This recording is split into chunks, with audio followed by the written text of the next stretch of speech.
একদা পাহাড় ঘেরা এক ছোট্ট গ্রামে থাকত এক গরিব কাঠুরে, নাম তার গোপাল। প্রতিদিন ভোরবেলা কুঠার কাঁধে নিয়ে সে জঙ্গলে যেত কাঠ কাটতে। ঘরে তার স্ত্রী আর ছোট্ট মেয়ে দুজনেই খিনকায় দিনের পর দিন অভাবে কষ্টে বাঁচত।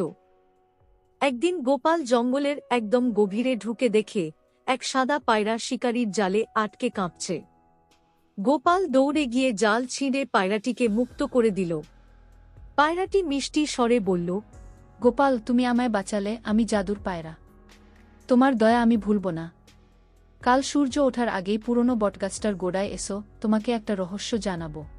পরদিন ভোরে গোপাল সেখানে পৌঁছালে পায়রাটি উড়ে এসে তার সামনে এক ঝলমলে পালক ফেলল আর বলল, এই পালকটাকে তোমার হৃদয় দিয়ে ছুঁয়ো আর মন থেকে কিছু চাও। গোপাল চোখ বন্ধ করে বলল, আমার পরিবার যেন আর কখনো অভাবে না থাকে। হঠাৎ মাটির নিচে একটা গুহার দরজা খুলে গেল, ভেতর থেকে ঝলমলে আলো বেরিয়ে এলো। পায়রা বলল, এটাই সেই গুপ্তধনের গুহা, তবে সাবধান, লোভে পড়ো না, শুধু যতটুকু প্রয়োজন ততটাই নাও। গোপাল ভিতরে গিয়ে দেখল সোনারূপা হিরেমানিক ঝলমল করছে।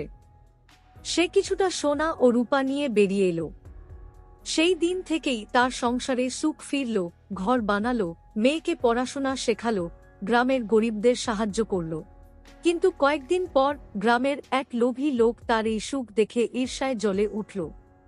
সে গোপালের কাছ থেকে পায়রার গল্প শুনে একদিন গিয়ে বটগাছের নিচে পায়রাটিকে ডেকে বলল, আমাকেও গুপ্তধন দাও, আমি আরো ধনী হতে চাই।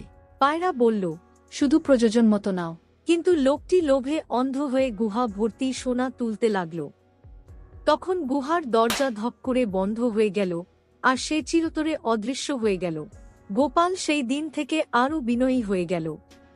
প্রতিদিন সে গাছের নিচে পায়রার জন্য কিছু দানা ছড়িয়ে দিত আর মনে মনে কৃতজ্ঞতা জানাত। জাদুর পায়রা মাঝে মাঝে এসে তার কাঁধে বসত, মিষ্টি স্বরে বলত, যে হৃদয় পবিত্র তার জীবনেই আসল গুপ্তধনের গুপ্তধন। গুহা পাওয়ার পর গোপালের জীবন বদলে গিয়েছিল। কিন্তু সে কখনো অহংকার করেনি, সবাই তাকে আরও বেশি ভালোবাসতে শুরু করেছিল। প্রতিদিন সকালে সে জঙ্গলে গিয়ে গাছ লাগাত আর বটগাছের নিচে পায়রাটিকে দানা খাওয়াত। একদিন সকালে পায়রাটি গোপালের কাঁধে এসে অদ্ভুতভাবে কাঁপতে লাগল। তার চোখে যেন দুঃখের ছায়া। গোপাল উদ্বিগ্ন হয়ে জিজ্ঞাসা করল, কি হয়েছে পায়রা বন্ধু? পায়রা ধীরে বলল, গোপাল, এক বড় বিপদ এসেছে। যে গুপ্তধনের গুহা তোমায় আশীর্বাদ দিয়েছিল, সেই গুহার রক্ষক বনদেবতা রুষ্ট হয়েছেন। কেউ একজন সেখানে আবার ঢোকার চেষ্টা করেছে। এবার গুহা অভিশপ্ত হয়ে গেছে। যদি সময়মতো অভিশাপ না তোলা যায়, পুরো বন পাথরে পরিণত হবে। গোপাল হতবাক। সে পায়রাকে বলল, আমায় বলো, আমি কি করতে পারি? পায়রা জানালো, বনের মাঝখানে এক শুকনো হ্রদের তলায় আছে জীবনরত্ন ফুল। সেটা এনে গুহার দরজায় রাখলে অভিশাপ কেটে যাবে। কিন্তু সাবধান, হ্রদের রক্ষক এক ছায়াপিশাচ, যে শুধুই সত্যবাদীদের পথ ছেড়ে দেয়। গোপাল তার সাহস জোগাড় করে কুঠার হাতে রওনা হল। অন্ধকার বন পেরিয়ে সে শুকনো হ্রদে পৌঁছল। চারদিক নিস্তব্ধ। হঠাৎ কুয়াশার ভেতর থেকে এক কালো ছায়া উদয় হল, লাল চোখ, গম্ভীর গলা। কে তুমি? কেন এসেছ এখানে? গোপাল কাঁপলেও দৃঢ়ভাবে বলল, আমি গরিব কাঠুরে গোপাল, বনকে রক্ষা করতে এসেছি। পিশাচ চেঁচিয়ে উঠল। তুমি মিথ্যে বলছো না তো? অনেকেই গুপ্তধনের লোভে আসে। গোপাল চোখ বন্ধ করে বলল, আমি ধন চাই না, শুধু বন আর পায়রাকে বাঁচাতে চাই। এক মুহূর্তে ছায়াটা মিলিয়ে গেল আর হ্রদের মাটি ফেটে উঠল। তার মাঝখানে ফুটে উঠল এক আলোকিত নীল ফুল। গোপাল সেটি তুলে নিয়ে ছুটে গেল গুহার কাছে। সে ফুলটি দরজার সামনে রাখতেই গুহা থেকে আলো ঝলমল করে উঠল আর সারা বনজুড়ে মিষ্টি হাওয়া বইতে লাগল।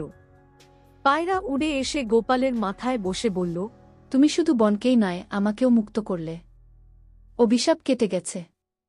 এখন থেকে এই বন তোমার আশীর্বাদে রক্ষা পাবে গি। গোপাল হেসে বলল, ধন সম্পদ নয়, বন আর পায়রার বন্ধুত্বই আমার সত্যিকারের গুপ্তধন। সেই থেকে গোপাল বনরক্ষক হিসেবে পরিচিত হল। মানুষ বলত, যে বনের প্রতিটি পাতায় ভেসে থাকে দয়া আর সততার গল্প, সেটা গোপালের বন।